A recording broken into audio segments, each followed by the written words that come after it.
cost reduction, it made it possible for society to use more and more of IT. As we continue to consume IT, as we continue to process more data, Moore's Law made it possible for us to continue to drive down cost, democratizing computing as we know it today. Those two events, the invention of the System 360, Moore's Law with Windows PC, drove what unquestionably one of the most important industries in the world. Every single industry has subsequently been built on top of it, IT. But we know now that the scaling of CPUs has reached its limit. We can't continue to ride that curve, that free ride. The free ride of Moore's Law has ended. We have to now do something different, or depreciation will end. And we now will not enjoy depreciation, but experience inflation, computing inflation. And that's exactly what's happening around the world. We no longer can afford to do nothing in software and expect that our computing experience will continue to improve, that costs will continue to decrease, and continue to spread the benefits of IT and to benefit from solving greater and greater challenges. We started our company to accelerate software. Our vision was there are applications that would benefit from acceleration if we augmented general purpose computing. We take the workload that is very compute intensive and we offload it and we accelerate it using a model we call CUDA, a programming model that we invented called CUDA that made it possible for us to accelerate applications tremendously. That acceleration benefit has the same qualities as Moore's Law. For applications that were impossible or impractical to perform using general purpose computing, we have the benefits of accelerated computing to realize that capability. For example, computer graphics. Real-time computer graphics was made possible because of Nvidia coming into the world and make possible this new processor we call GPUs. The GPU was really the first accelerated computing architecture running CUDA, running computer graphics, a perfect example. We democratized computer graphics as we know it. 3D graphics is now literally everywhere. It could be used as a medium for almost any application. But we felt that long-term, accelerated computing could be far, far more impactful. And so over the last 30 years, we've been on a journey to accelerate one domain of application after another. The reason why this has taken so long is simply because of this. There is no such magical processor that can accelerate everything in the world. Because if you could do that, you would just call it a CPU. You need to reinvent the computing stack from the algorithms to the architecture underneath and connect it to applications on top. In one domain after another domain, computer graphics is a beginning, but we've taken this architecture, CUDA architecture, from one industry after another industry after another industry. Today, we accelerate so many important industries. Cullitho is fundamental to semiconductor manufacturing, computational lithography, simulation, computer-aided engineering, even 5G radios that we've recently announced partnerships with, that we can accelerate the 5G software stack, quantum computing, so that we can invent the future of computing with classical, quantum, hybrid computing. Parabricks, our gene sequencing software stack. QVS, one of the most important things every single company is working on, is going from databases to knowledge bases so that we can create AI databases. Using QVS, we can create and vectorize all of your data. QDF, data frames. Data frames is essentially another word for structured data. SQL acceleration is possible with QDF. In each one of these different libraries, we're able to accelerate the application 20, 30, 50 times. Of course, it takes a rewrite of software, which is the reason why it's taken so long. In each one of these domains, we've had to work with the industry, work with our ecosystem, software developers and customers, in order to accelerate those applications for their domains. Co-opt, one of my favorites, combinatorial computing application, a very compute-intensive application, for example, the travel salesperson problem. Every supply chain, every driver-rider combination, those applications could be accelerated with co-opt, incredible speed up. Modulus, teaching an AI the laws of physics, not just to be able to predict the next word, but to be able to predict the next moment in time of fluid dynamics and particle physics and so on and so forth. And of course, one of the most famous application libraries we've ever created, called cuDNN, made it possible to democratize artificial intelligence as we know it. These acceleration libraries now cover so many different domains that it appears that accelerated computing is used everywhere. But that's simply because we've applied this architecture, one domain after another domain, that we've covered just about every single industry. Now, accelerated computing, or CUDA, has reached the tipping point. Several years ago, about a decade ago, something very important happened. And most of you have seen the same thing. AlexNet made a gigantic leap in the performance of computer vision. Computer vision is a very important field of artificial intelligence. AlexNet surprised the world with how much of a leap that it was able to produce. We had the benefit of taking a step back and asking ourselves, what are we witnessing? Why is AlexNet so effective? How far can it scale? What else can we do with this approach called deep learning? And if we were to find ways to apply deep learning to other problems, how does it affect the computer industry? And if we wanted to do that, if we believe in that future and we're excited about what deep learning can do, how would we change every single layer of the computing stack so that we could reinvent computing altogether? 12 years ago, we decided to dedicate our entire company to go pursue this vision. It is now 12 years later. Every single time I've come to India, I've had the benefit of talking to you about deep learning, had the benefit of talking to you about machine learning, and I think it's very, very clear now the world has completely changed. Now let's think about what happened. The first thing that happened, of course, is how we do software. Our industry is underpinned by the method by which software is done. The way that software was done, call it software 1.0, programmers would code algorithms, we call functions, to run on a computer.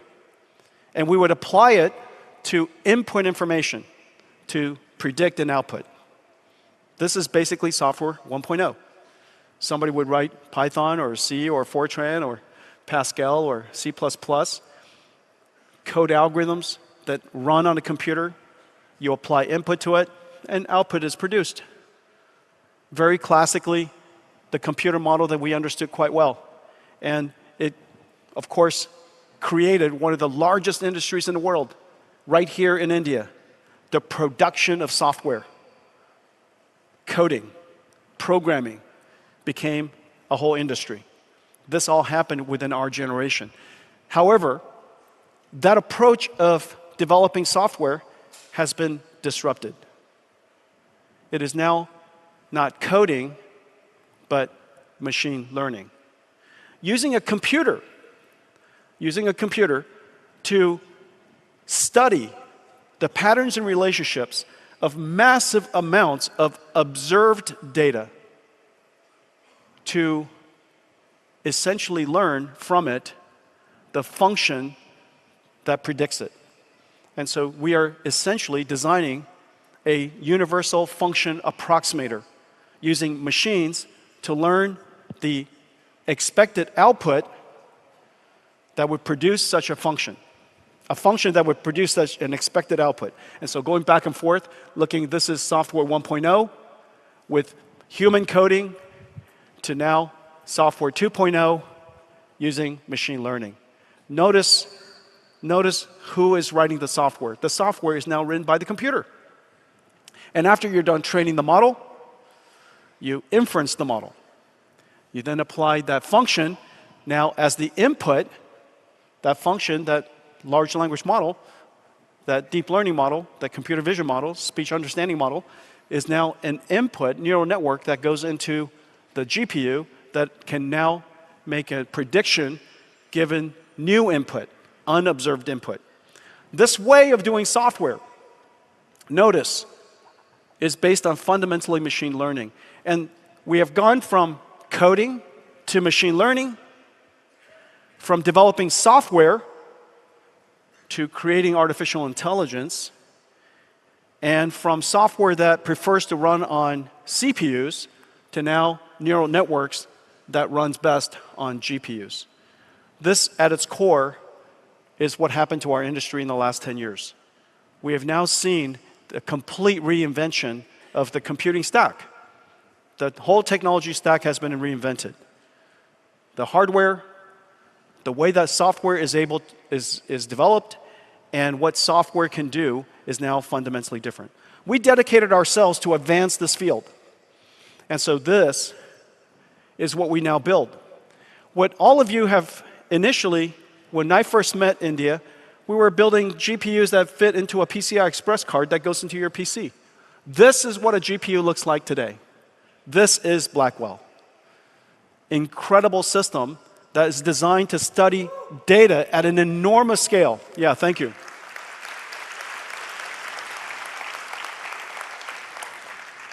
A massive system designed to study data at an enormous scale so that we could discover patterns and relationships and learn the meaning of the data.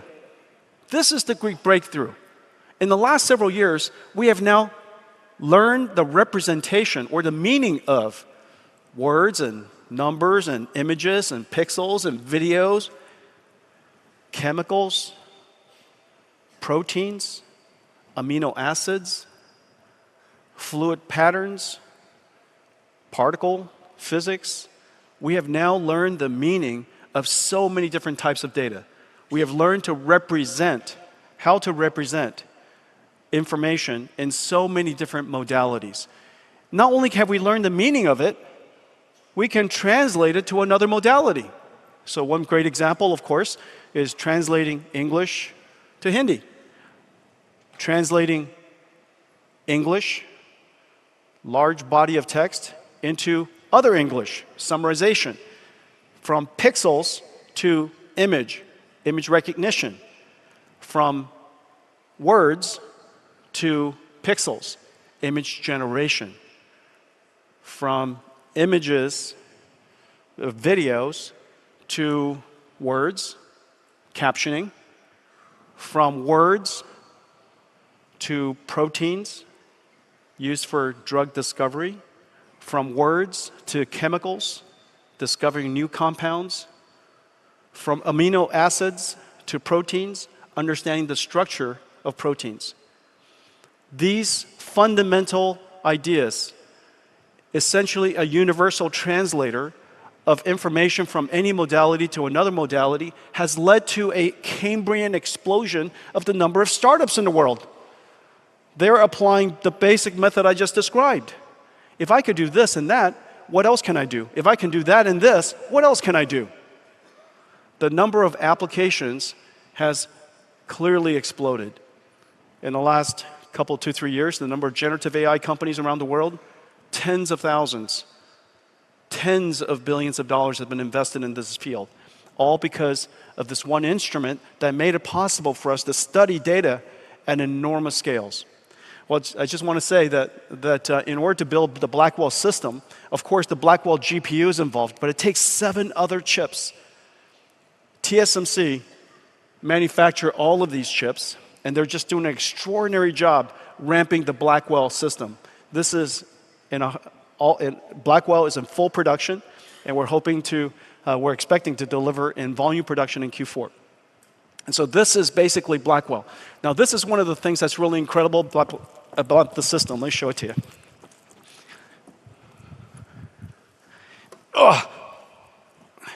Nothing's easy this morning.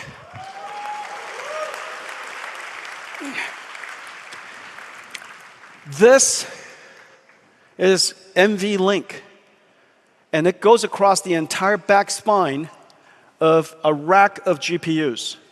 And these GPUs are all connected from the top to the bottom using NVLink, driving these incredible SerDes, the world's longest driving SerDes for copper. And it connects all of these GPUs together. 72 dual GPU packages of Blackwell, 144 GPUs connected together, so it's one giant GPU. If I were to spread out all of the chips to show you what this connects together, it's essentially a GPU so large, it'd be like this big. But it's obviously impossible to build GPUs that large, so we break it up into the smallest chunks we could, which is reticle limits and the most advanced technologies, and we connect it together using NVLink. And so this is NVLink backspine. You're looking at all of the GPUs being connected. That's the quantum switch that connects all of these GPUs together on top. Spectrum-X, if you would like to have Ethernet. And what connects this together, this is like 50 pounds. I'm just demonstrating how strong I am. This is connected to this switch. And this is one of the most advanced switches the world's ever built. Now, all of this together represents Blackwell. And then it runs the software that's on top. The CUDA software, cuDNN software, Megatron for training the large language models, TensorRT for doing the inference, TensorRT LLM for doing distributed multi-GPU inference for large language models. And then on top of that, we have two software stacks. One is Nvidia AI Enterprise that I'll talk about in a second, and then the other is Omniverse. I'll talk about both of those in a second. This job is surprisingly rigorous.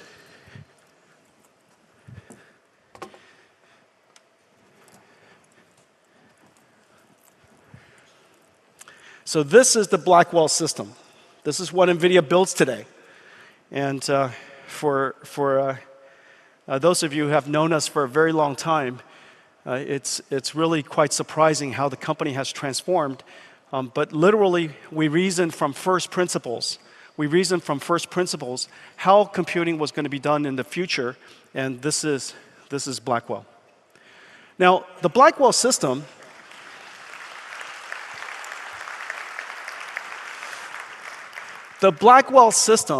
is extraordinary. Of course, the computation is incredible.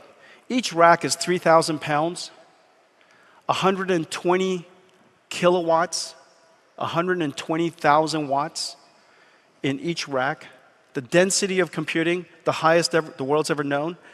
And what we're trying to do is to learn larger and smarter models. It's called the scaling law. The scaling law comes from the fact that the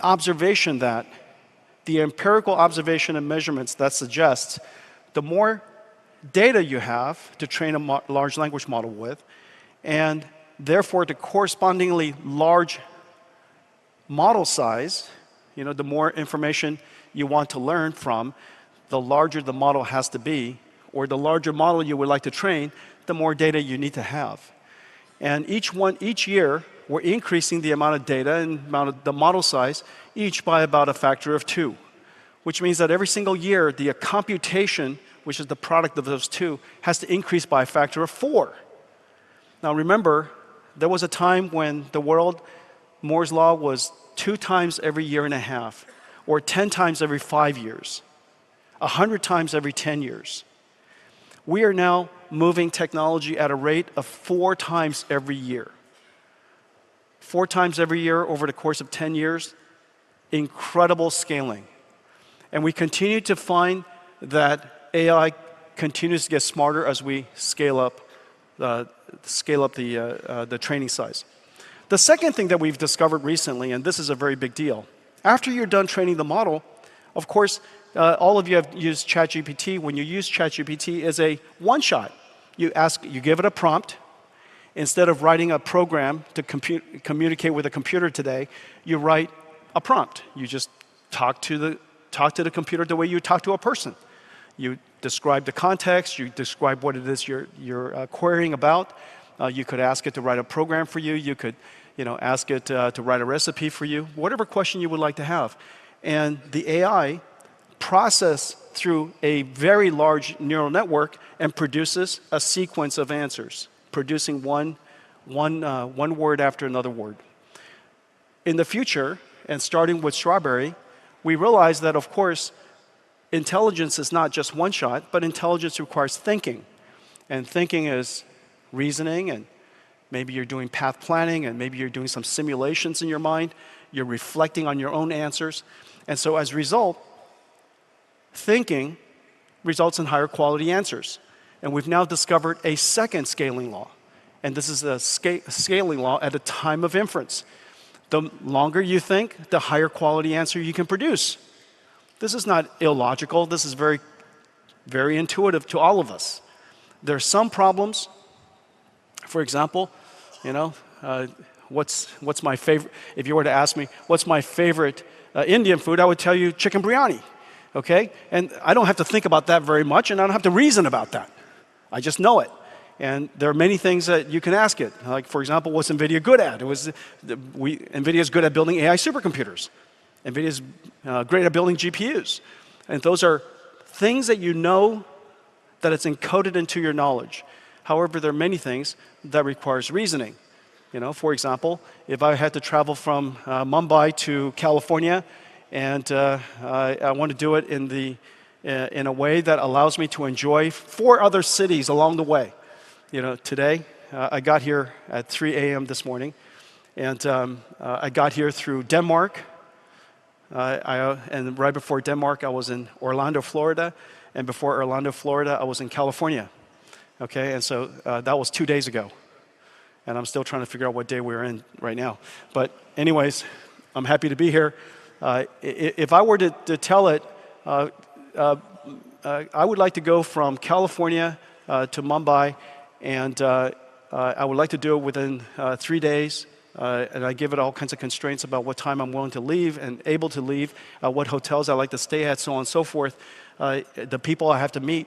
The number of permutations of that, of course, quite high. And so the planning of that process, planning and coming up with an optimal plan is very, very complicated.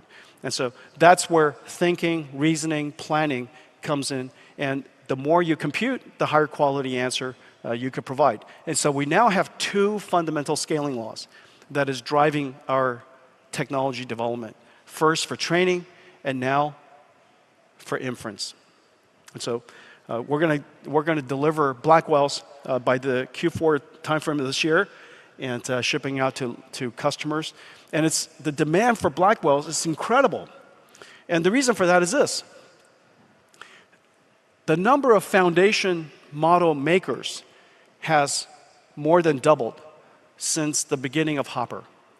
There are more companies that realize that fundamental intelligence is vital to their company and that they have to build foundation model technology. And second, the size of the models have increased by 20, 30, 40x the amount of computation necessary to train these models because of the size of the models, but also multimodality capability, reinforcement learning capability, synthetic data generation capability. The amount of data that we use to train these models has really grown tremendously. And so that's one. And then the other reason, of course, is that Blackwell is also used for generating tokens at incredible speeds. And so together, all of these factors has led to the demand for Blackwell being incredibly high. Let's talk about now how we're going to use this technology. This is the headline I thought was really good. Nvidia is AI in India. Now,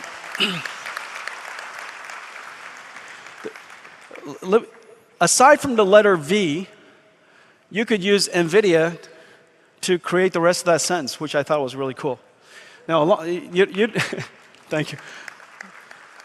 You don't know this story, but in 1993, we had to come up with a name for our company, and the reason why we chose Nvidia, I'll do the extreme short version. The reason why I chose Nvidia in the end was because I really love Nvidia sounds like a mystical place. And so if, yes, India, Nvidia.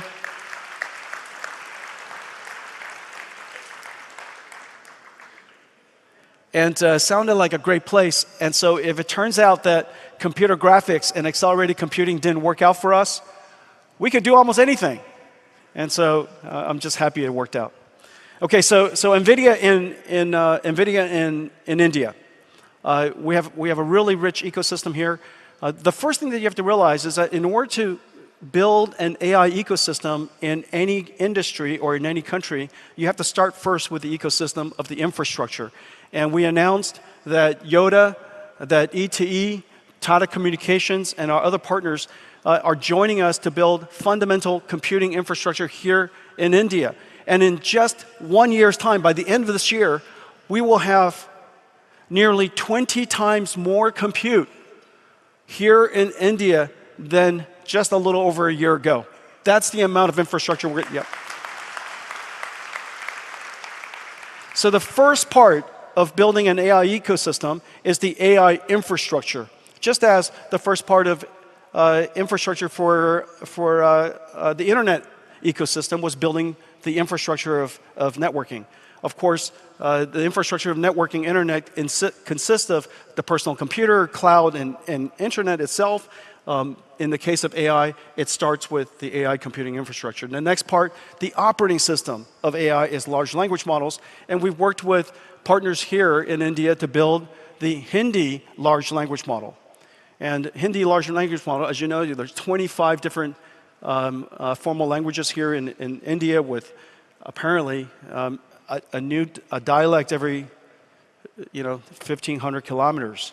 And so you don't have to go very far before you need to train another model.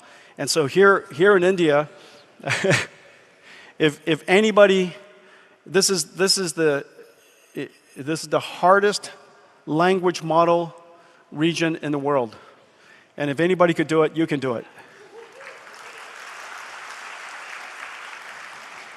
And once India figures out how to create the Hindi large language model, you could figure it out for every other country. So, And so the next layer is the application layer above that.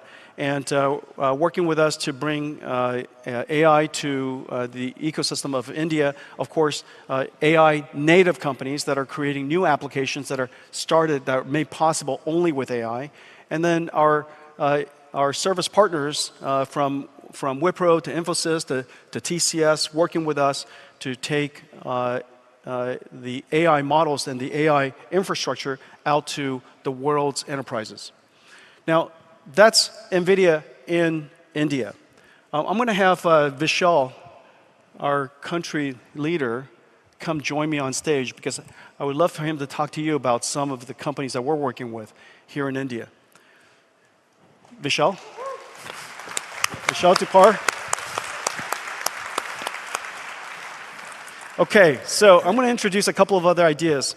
And so earlier I told you that we have Blackwell, we have all of the libraries, acceleration libraries that we were talking about before, but on top there are two very important platforms we're working on. One of them is called Nvidia AI Enterprise, and the other is called Nvidia Omniverse, and I'll explain each one of them very quickly. First, Nvidia AI Enterprise. This is a time now where the large language models and the fundamental AI capabilities have reached a level of capabilities we're able to now create what is called agents. Large language models that understand the data that, of course, is being presented. It could be streaming data, it could be video data, language model data, it could be data of all kinds. And the first stage is perception. The second is reasoning about, given its observations, what is the mission and what is the task it has to perform. In order to perform that task, the agent would break down that task into steps of other tasks. And it would reason about what it would take, and it would connect with other AI models. Some of them are good at, for example, understanding PDF. Maybe it's a model that understands how to generate images. Maybe it's a model that is able to retrieve information, AI semantic data, from a proprietary database. So each one of these large language models are connected to the central reasoning large language model we call agent. And so these agents are able to perform all kinds of tasks. Some of them are maybe marketing agents, some of them are customer service agents, some of them are chip design agents. Nvidia has chip design agents all over our company helping us design chips. Maybe they're software engineering agents. Maybe they're able to do marketing campaigns, supply chain management. And so we're going to have agents that are helping our employees become super employees.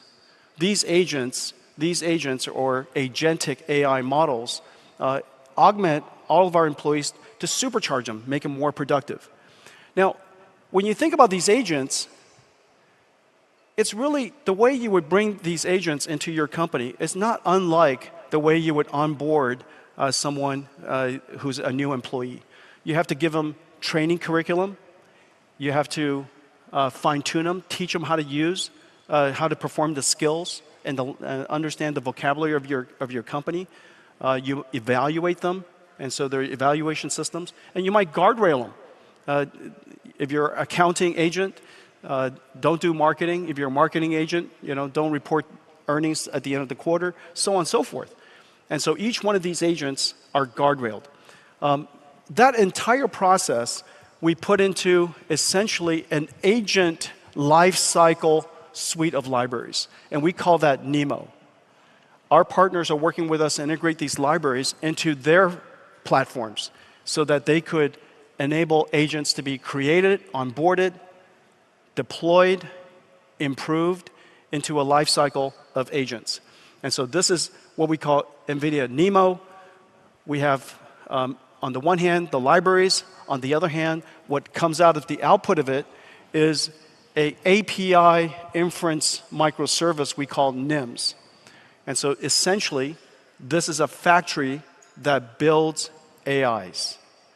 And NeMo is a suite of libraries that onboard and help you operate the AIs.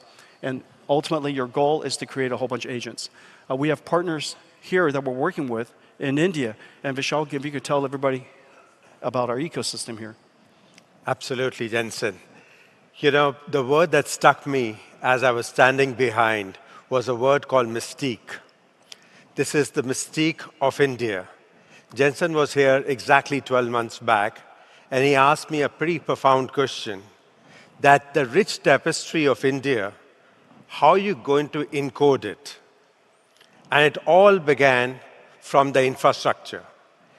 As mentioned, in just 12 months, today we have computing from Yotta, which has built the state-of-the-art infrastructure.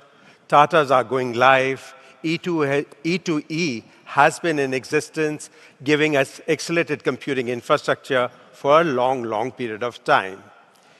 All this computing helped us to leapfrog to solve one of India's largest problems. That is about communication. Like Jensen said, we speak in so many languages. He did say 1,500 kilometers, but all of you know, every 50 kilometers, we change our dialect.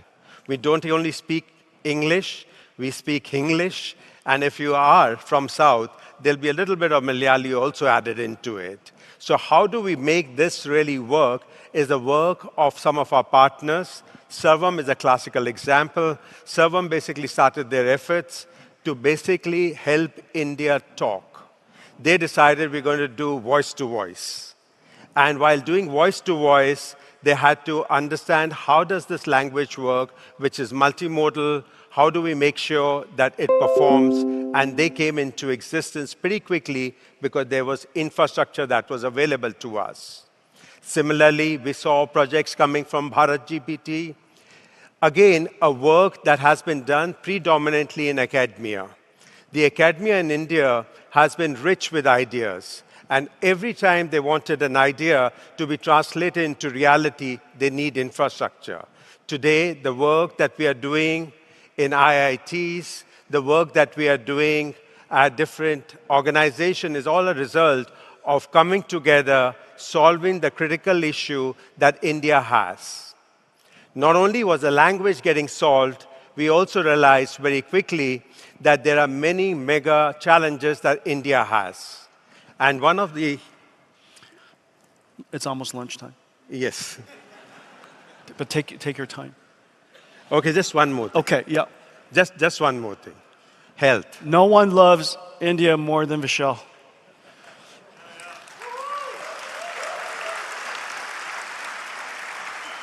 A well-spoken Indian and a healthy Indian always make a difference, and that's why we have companies who've been working on health. As many of us know, it's been challenging. How do we look after our health? But diagnostics coming from SickTuple, Cure.ai is really helping us solve many of these challenges. So with that promise, Jensen, That's awesome. healthy Yep, and well-spoken. healthy and well-spoken. And the important thing here, it takes an entire ecosystem of partners to be able to help the world apply AI to help their employees be more productive. And this is, whereas India was focused on IT, the back office, operations of software, the delivery of software, producing software. The next generation of IT is going to be about producing and delivery of AI. And as you know, the delivery of software, coding, and the delivery of AI is fundamentally different, but dramatically more impactful, insanely more exciting. And the ability for this industry, for India, to help every single company around the world to enjoy the benefit of agents, to enjoy the benefits of AIs across all of their different functionalities, and to be able to deploy it at scale, I don't know anybody else who could do it. This is just an extraordinary opportunity. Our job is to help you build AI and deploy AI. To build AI and deploy AI. Your job is to take these libraries and the capabilities that we have, combine it with your incredible IT capabilities, software capabilities, so that we can create agents and help every single company benefit from it. And so this is the first part. The second part is this. What happens after agents? Now remember, every single company has employees, but most companies, the goal is to build something, to produce something, to make something. And those things that people make could be factories, it could be warehouses, it could be cars and planes and trains and ships and so on and so forth. All kinds of things. Computers and servers, the servers that Nvidia builds, it could be phones. Most companies in the largest of industries ultimately produces something. It's sometimes production of service, which is the IT industry, but many of your customers are about producing something. That next generation of AI needs to understand the physical world. We call it physical AI. In order to create physical AI, we need 3 computers, and we created 3 computers to do so. The DGX computer, which this AI Blackwell, for example, is a reference design, an architecture to create things like DGX computers for training the model. That model needs a place to be refined. It needs a place to learn. It needs the place to apply its physical capability, its robotics capability. We call that Omniverse, a virtual world that obeys the laws of physics, where robots can learn to be robots. And then when you're done with the training of it, that AI model could then run in the actual robotic system. That robotic system could be a car, it could be a robot, it could be an autonomous moving robot, it could be a picking arm, it could be an entire factory or an entire warehouse that's robotic. That computer we call AGX, Jetson AGX, DGX for training, and then Omniverse for doing the digital twin. Now here in India, we've got a really great ecosystem who is working with us to take this infrastructure, take this ecosystem of capabilities to help the world build physical AI systems. And you know what I've really loved is Adverb is one of the largest robotics company. They build robotics, and more importantly, they put it in a digital twin where optimization takes place. They teach the robo all the inputs that comes out of the physical world. Not only is that work taking place, our system integrators, Accenture, TCS, Tech Mahindra, are taking that knowledge not only into India, but also outside India. So do it in India, for India, and do from India for globe.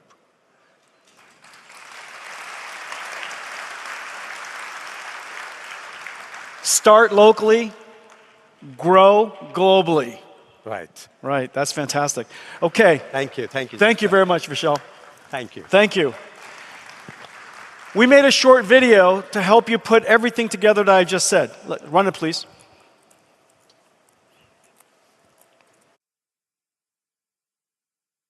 For 60 years, Software 1.0, code written by programmers, ran on general-purpose CPUs. Then, Software 2.0 arrived, machine learning neural networks running on GPUs.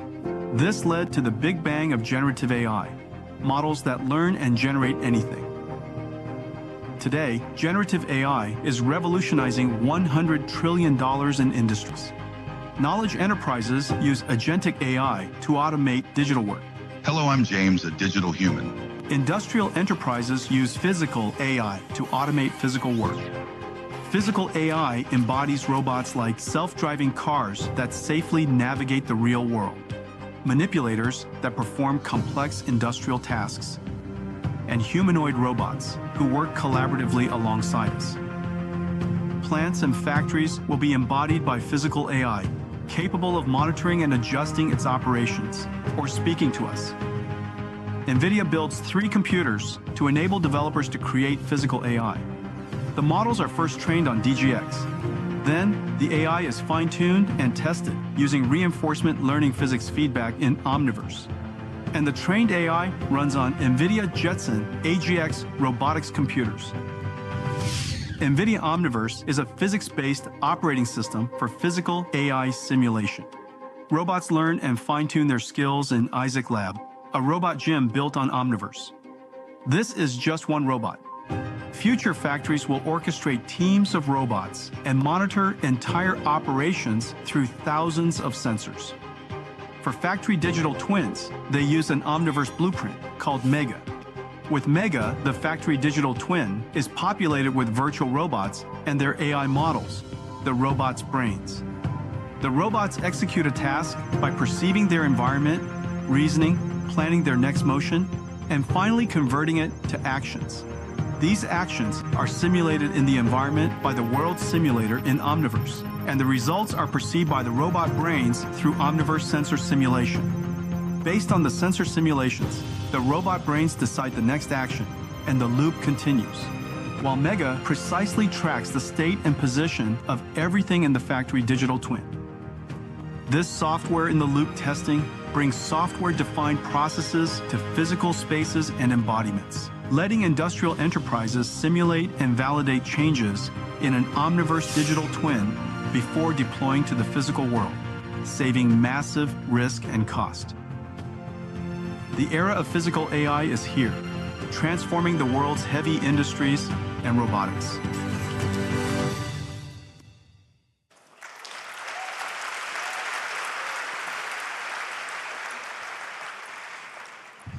Before I wrap up,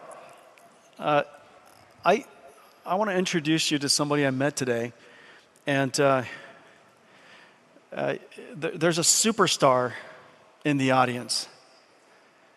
And I think all of you would love to know who's also interested in technology and artificial intelligence. Akshay Kumar.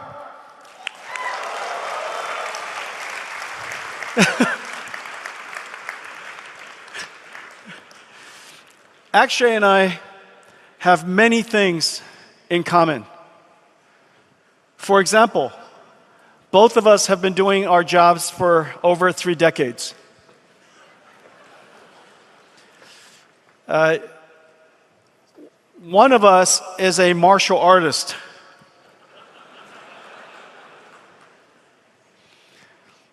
And one of us has 80 million followers. Hello, everyone.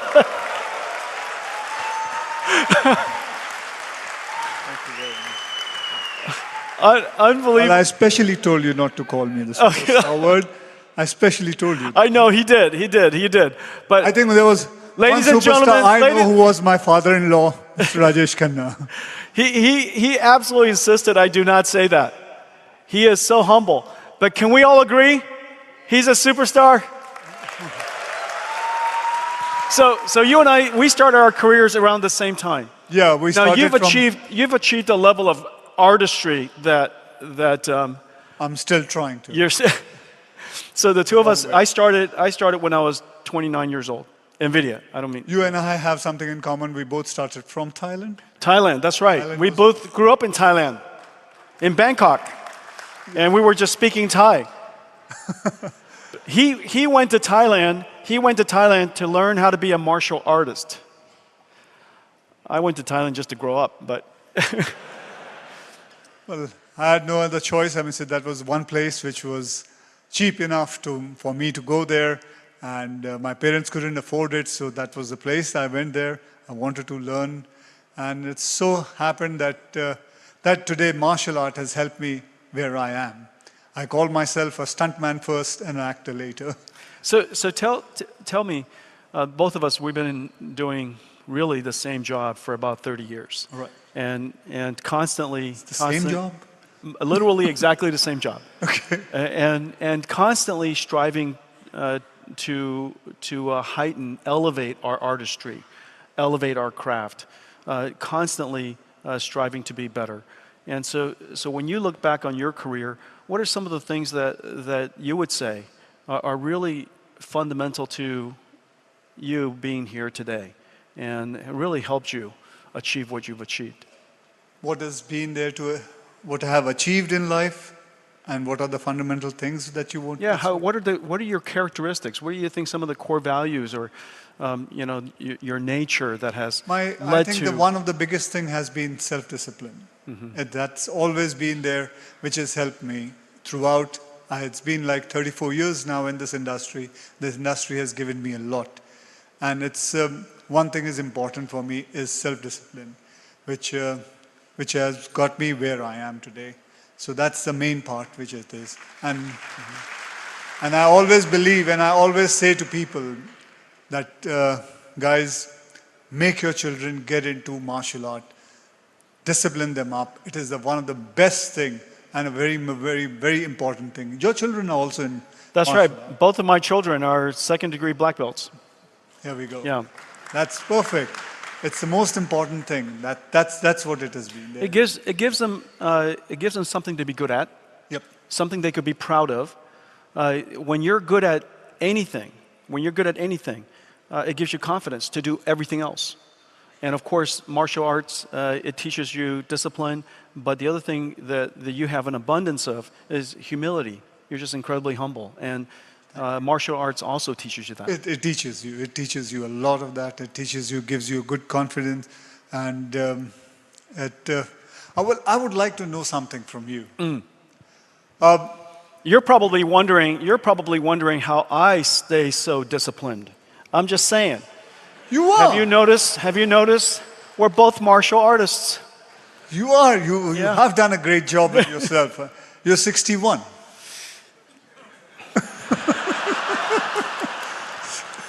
That's what the record shows. Then what is that is what the AI shows. That's what the record shows. I think I'm crawling up on 62, but yeah.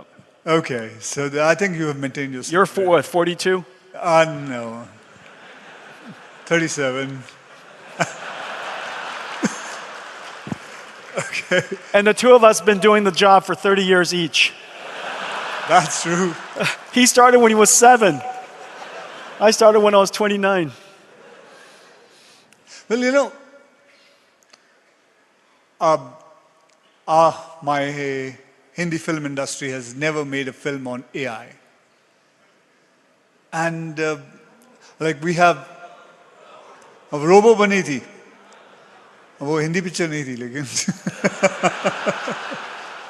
all I know is Akshay says, Jensen, you have to watch my last movie.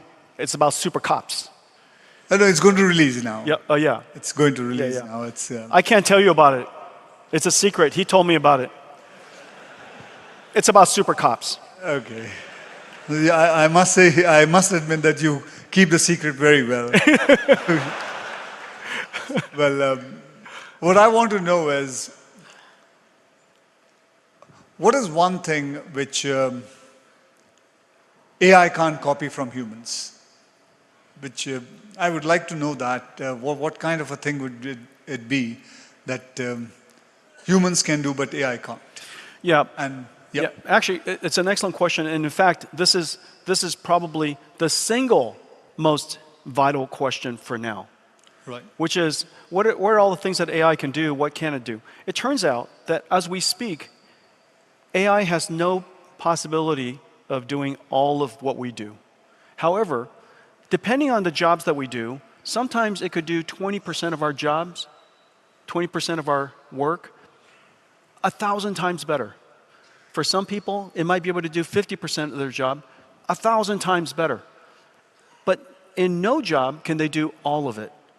And so this is the great observation. Because of that, every one of us should apply AI to automate, to become an assistant to help us with that either 20%, 40%, or 50%. People ask me, Jensen, is AI going to take your job? And I tell them, absolutely not. The person who uses AI to automate that 20% or 50% is going to take your job. Okay. And so that's right. That's right. And so the most important thing for us right now is to build amazing AIs, build safe AIs. That's good engineering discipline, good engineering business, good engineering process, methodologies, technologies, all come together so that we can build safe AIs. It's like building a safe airplane. The automation systems with diversity and redundancy, all of the backup systems makes it possible for air travel, the airplane to be safe, and air travel to be safe. The same ideas will apply to artificial intelligence. Right. I think that long term, I'm really hoping that all of us have our own AI, co-pilots and AI partners that are with us all the time, remembering things, helping us. That'd be a safe world?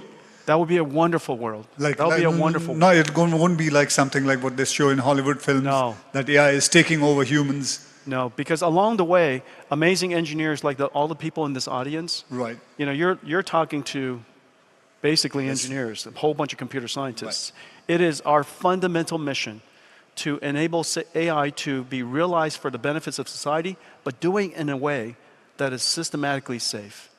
And not only do we make the AI safe, we create other AIs to keep it safe. We create other AIs to watch each other, make sure that it's used properly. Of course, there will always be people who will try to use this technology in nefarious ways. But it is up to all of us to advance the technology so that we have access to this incredible capability to keep society safe. So there can be people who can use it in the wrong side also? Sure, like all things. They can. Yeah, but the good news is there are more people who are good than there are people who are not good. Mm-hmm. And we have to have access to the technology so that we can keep the rest of the world safe. Completely. Yep. One more last question I just want to ask you is, how many hours do you sleep? Last night, I arrived at 3 o'clock. I was up at, 6:30. And so... That was only today, for 3.5 hours. But I'm 100%. This is it, 100%. 100% on it? Yeah, this is fine. So do you do some kind of yoga or something? No. Or is it because on the weekend, I catch up on the other 100%. Perfect. Thank you, sir. Akshay Kumar. Thank you. Unbelievable. Thank you. Thank you. So what is it that we've spoken about? Let me close very quickly about artificial intelligence. Now remember, I just said, on first principles, we've reinvented the whole computing stack. From coding to machine learning, from running code on CPUs to running neural networks on GPUs, from developing software to now developing artificial intelligence. We also imagined the two most general versions of artificial intelligence. One is agents, essentially assistants for ourselves, agents for all kinds of different parts of our job, assistants that help us be more productive, do superhuman things. And the other, robots, essentially physical versions of agents. These two general purpose agents or robots are being built right now as we speak. And the technologies are available. Nvidia's job is to create the technology to help you build AIs and agents and help you deploy it. Now, what happens when we do that at scale? Remember, India used to be a country that produced software. You exported software. In the future, India is going to export AI. When you export AI, that's right. In order to create AI and produce AI, you need a machinery. These AI infrastructures we've been talking about. These machines would take energy and transform them to what is called tokens. These tokens are floating point numbers.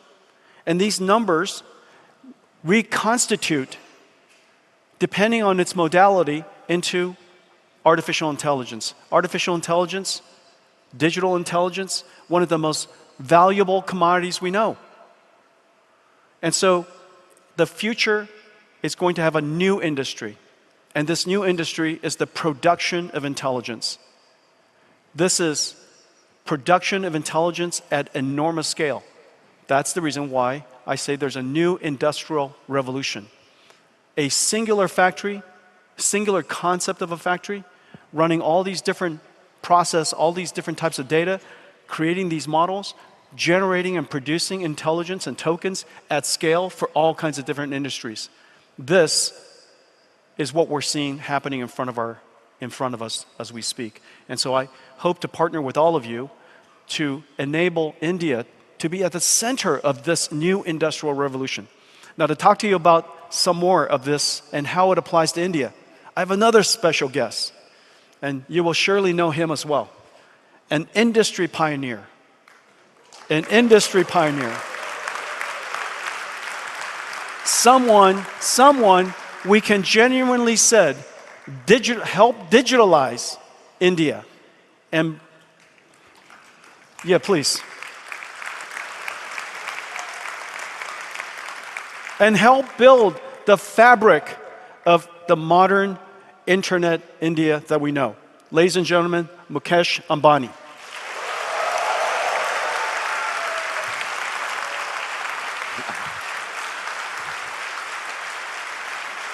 My friend. Mukesh. How are you? So good. Very nice to see you. Very, very nice to see you. Please, sit down. Well, you know, this morning we've been talking about AI. Mm-hmm. And the last time you and I spent time together, we were talking about AI. And the time before that, we were talking about AI. And now you could see we don't really have much to talk about aside from AI. And no one has contributed more, Mukesh, to help India become a high-tech and a deep-tech India. Now, you're at the beginning of that journey. You have great aspirations. I know you have deep aspirations to help India become a deep tech industry. And what gives you that conviction, and why is artificial intelligence that moment for India? So Jensen, first let me welcome you to our city of Mumbai, a city Thank you. with a large heart. We are in what is the Geo World Center, which is new, which is built by my wife. So if I don't say it's built by my wife, I was instructed to say that. I'm at her house? Her house is bigger than your house. And I thought your house was pretty big. Just so you know, from Mukesh's house, I could see my house in California. So, and you know, while I was listening to you, you talked about Nvidia being an exotic place. And I was thinking that when you are in India, I've got to give you my version of what Nvidia means to me. And I was just thinking about it backstage. There's a very important word linked, which is called Vidya, Vidya, right? And in Indian, in Hindi, as we are all determined to make the best LLM in Hindi, right? In Hindi, Vidya means knowledge. I knew I named the company right.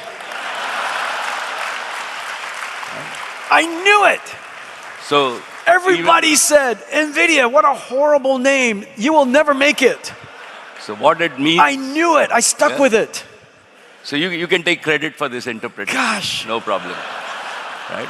So it still is I'm smart. It gets better, Jensen. So if we think about Vidya, Vidya is Saraswati. And Saraswati is our goddess of knowledge. So when you actually devote yourself sincerely to the goddess of knowledge and you acquire knowledge, then in our tradition, the goddess of prosperity, which is Lakshmi, follows.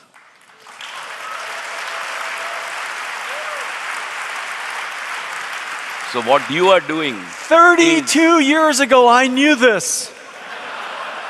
So and now the story of Nvidia has been revealed to all of you. So our first principles, right, are what you are driving. Thank you. Is the knowledge revolution converting into the into what I call the intelligence revolution. And that drives prosperity across the world for all the 8 billion people. And I think that what we are at the doorsteps of is the new intelligence age. And on behalf of everybody, I'm very proud to have you as my friend. And welcome to India. And thank you for actually contributing to the world to bring the intelligence age in our lifetime. And hopefully, together with everybody, this can drive to more prosperity for all the 8 billion people in the world, and particularly the 1.5 billion people in India.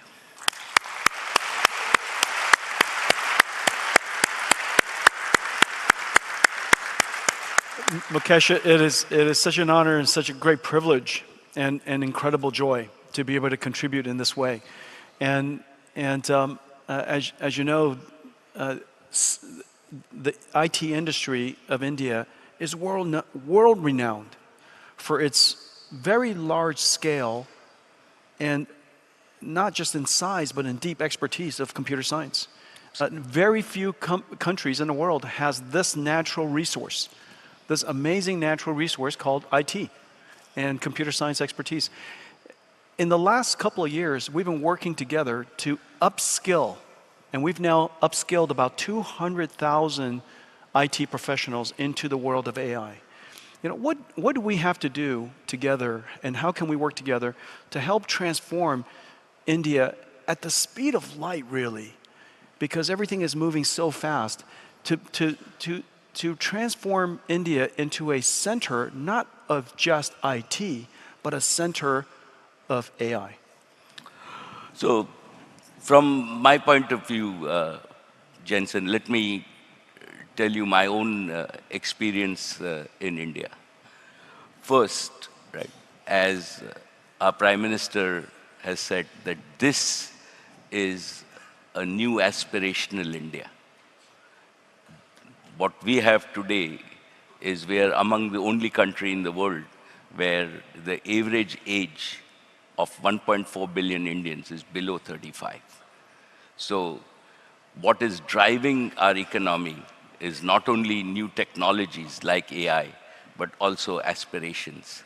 And I believe that, you know the Prime Minister, and I believe that his leadership in terms of converting India to a premier digital society has been vital and continues to drive activity at the ground level. So it's demography, it's leadership. The third factor is that we as Indians have the raw talent. You talked about converting 200,000 people into this, but I believe there are millions, right? If we now see India has become home, right? Among all the companies across the world, our fastest growing industry is global competency centers. So we do space research in India, we do pharmaceutical research in India. I'm sure that you're thinking of building chips in India. That's right. We are in our own energy industry, we do bioenergy industry. All the energy majors, Shell, BP, right, actually do their innovation in India. So India is fast becoming an innovation hub for the world in terms of where we are and not the manufacturing hub. And so you know, we have over 10,000 engineers here in India ourselves. So that's like our challenge. What we also have is we also have what I call the necessary infrastructure, and we've been fortunate that we have the connectivity infrastructure, which is equivalent to the roads. So if you don't have roads, you will not reach your destination. So I believe that today, apart from the US and China, right, India has the best digital connectivity infrastructure, 4G, 5G, and broadband in the world. Yeah. Right. When people talk about Geo, and we said Geo took India from number 158 in the world to number 1 in the world in 8 years.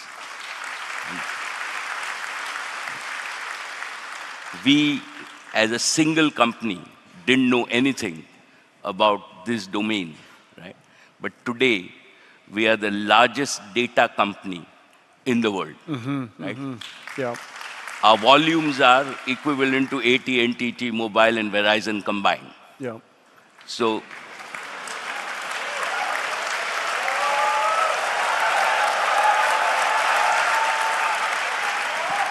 I would say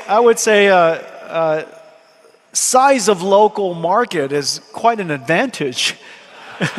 but let me tell you, like, the most satisfying piece, and well, having 1.5 billion customers would do it. The best part's still coming. That's pretty satisfying. So the most satisfying piece is that as Geo, we delivered about 16 exabytes of data this year, or we will deliver this year. And the average, in the US, you pay $5 a GB. In the world average for data is about $3.50 a GB. In India, Geo delivers data at 15 cents a GB. And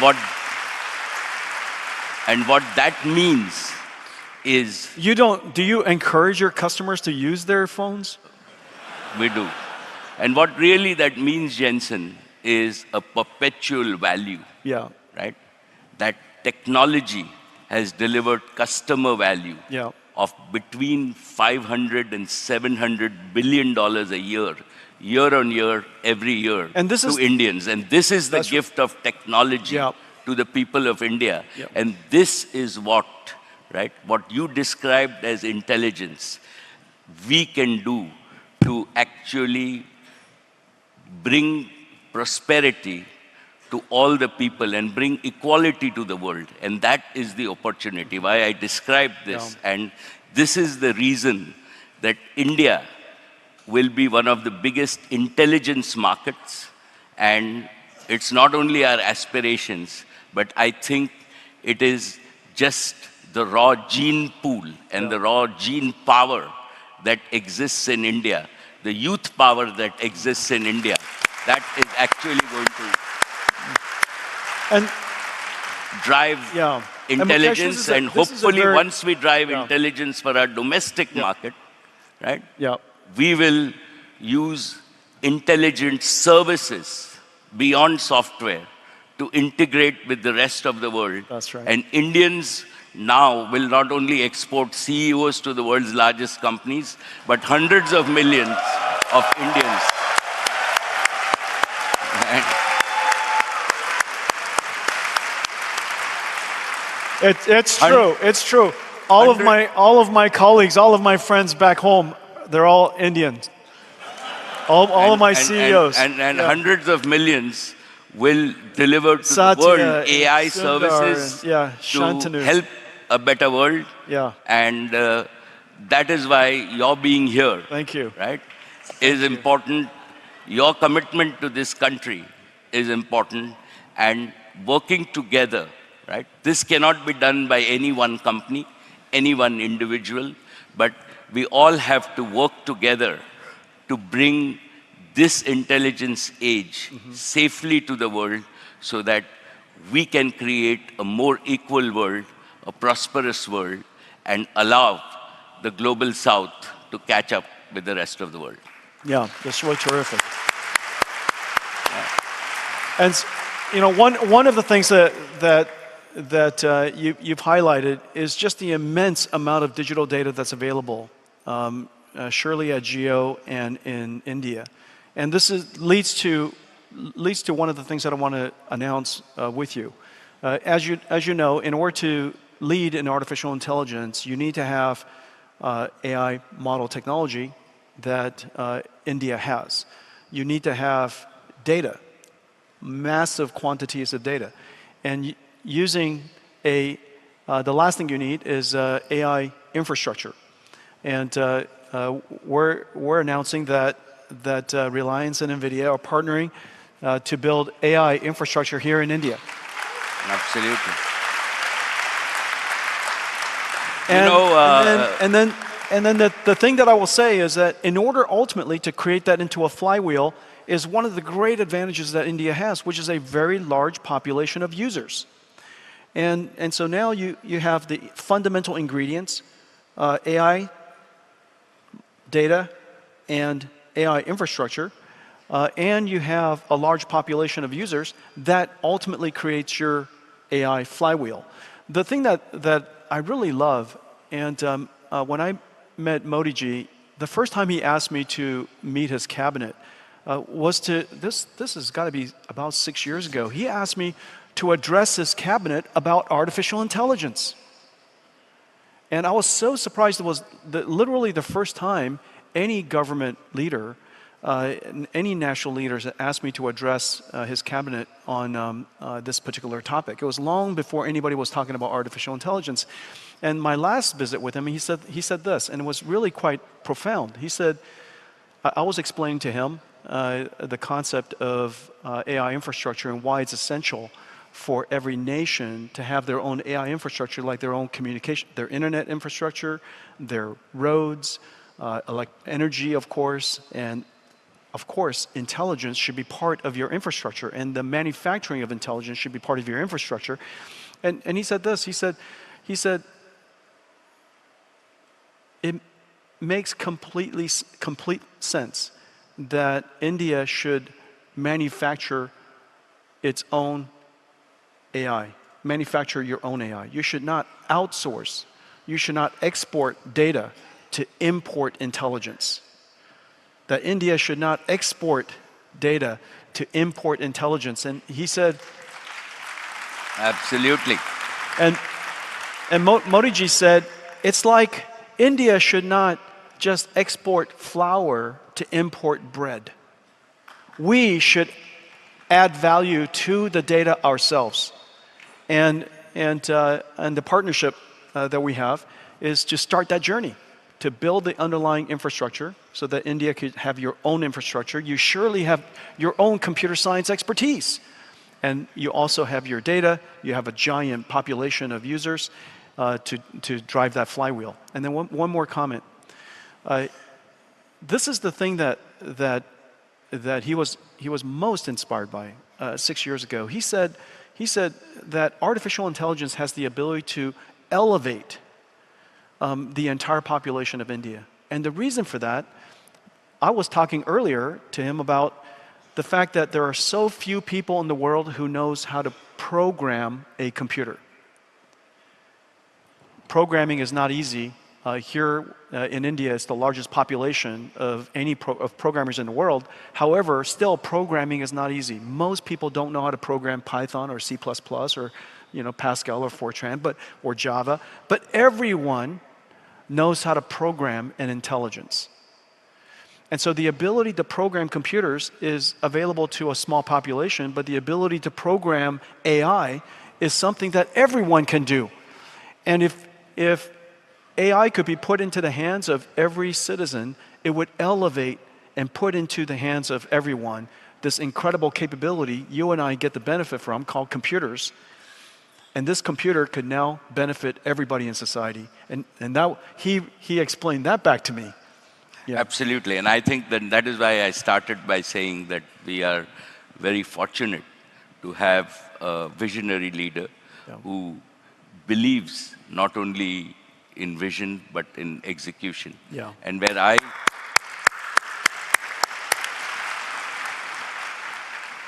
Jensen, where I see our partnership and is really, in a sense, I was waiting for your GB200s to mature, because like you from first principles, I don't like doing anything but the best technology. And now your GB200, right, is undoubtedly the best technology. Mukesh, and I'm looking forward. All of my technology is the best technology. India, including the next one. India will start with what is the absolute best that you have. And I'm happy to, like what we are doing at Jamnagar is we are now ready for big scale up. So we are building infrastructure, right? And we think big, so we're building infrastructure for 1 gigawatt, which can be expandable to multiple gigawatts at one location. We already have the green power so that we are not dependent on anybody else for power. We are building this so that we can scale this, and as your multiple order of magnitude technologies come, we will build our infrastructure, and one important piece that I believe is important is that for India and Indians, right, we have to repeat a geo for intelligence to be really affordable, available to the common people. Yeah. And towards that, it is important that we design and build infrastructure so that to use AI, our customers don't have to change a phone, don't have to change their computers, but they can still get good quality AI, and we take the burden of putting that infrastructure together. Yeah. And I think that is what we are counting on you and us to do. On top of that, right, I have, again, great respect for my friend Mark Zuckerberg, because by bringing open source to the world of intelligence, he has given, everybody the opportunity to participate in this revolution. Yeah, and Llama 3 has activated art. every single company, every single industry around the world. It's incredible. And what you have done with Llama 3 also, right? Thank you. And all of us, we can build on top of that. And to my mind, this move of Mark will be written in the history, right? When we look at it 100 years from now, that open source, all the big things in the world have helped on open source. Linux was open source. Right. And I think that at least from Cloud an compute. India point of view, Yeah, cloud right? computing. We can use Llama as a base model. It allows all of us to develop on top of a state-of-the-art model, and surely then we can fine-tune, train, retrain, do everything else. And I am sure that there is somebody in this audience who is very bright and very young, and we will have, right, into the future, an Indian model, right, as you very rightly said, which might be 10x of Llama. And that will happen from India, and I hope and pray that our young people will do that. But to start off with, open source is great. That's right. On top of that, right, all your tools. So the Foundry tools that we have, we are looking forward to a development center where we take core of your tools and train hundreds of thousands of developers in India to use all the enterprise tools, to use the Omniverse tools, so that we can really apply intelligence in a practical way. And to me, this is just the starting of this intelligence age. It's a multi-decadal journey. Mukesh is talking like an engineer. You guys, listen to him go. He's starting to sound like a 28-year-old engineer. What do you guys think? I like it. I like it. And that's why That's awesome. That's what we're going to do together. That's that's true. I can assure you Thank that you. like we did in data, in a few years from now, right? We will surprise the world with what India and Indians can achieve in the intelligence market. Thank you. Mukesh, certainly we would agree that this is an extraordinary time for the world. And this is an extraordinary opportunity for India to have precisely the conditions, to have such a large population and large industry of computer scientists at a time when this industry, the computing industry, is going to become the intelligence industry. Leveraging on everything that you have, leveraging on everything that you know, and your indigenous advantage, enormous amounts of data, a large population of consumers to drive that flywheel of intelligence to data, data to intelligence, intelligence to data, and have the national will to go do something about it. This is such an extraordinary time, and I am honored and privileged to be partnered with you to do this. And let's make it a promise today that we will work together so that India could take advantage of the intelligence revolution that's ahead of us. Okay, thank you very much. Thank you. Thank you. Thank you. Thank you so very much. Thank you. Ladies and gentlemen, Mukesh Ambani. Thank you. Thank you. Thank you. And Jensen, my friend, right? You are here only a few days before Diwali. Diwali is our new year. It is where we worship the goddess of prosperity. So on behalf of all of us, we wish you Thank you. a very, very prosperous new year, and to all of you, a happy Diwali and a happy Happy Diwali, everyone. Thank you. Thank you, my friend. Thank That was you. good.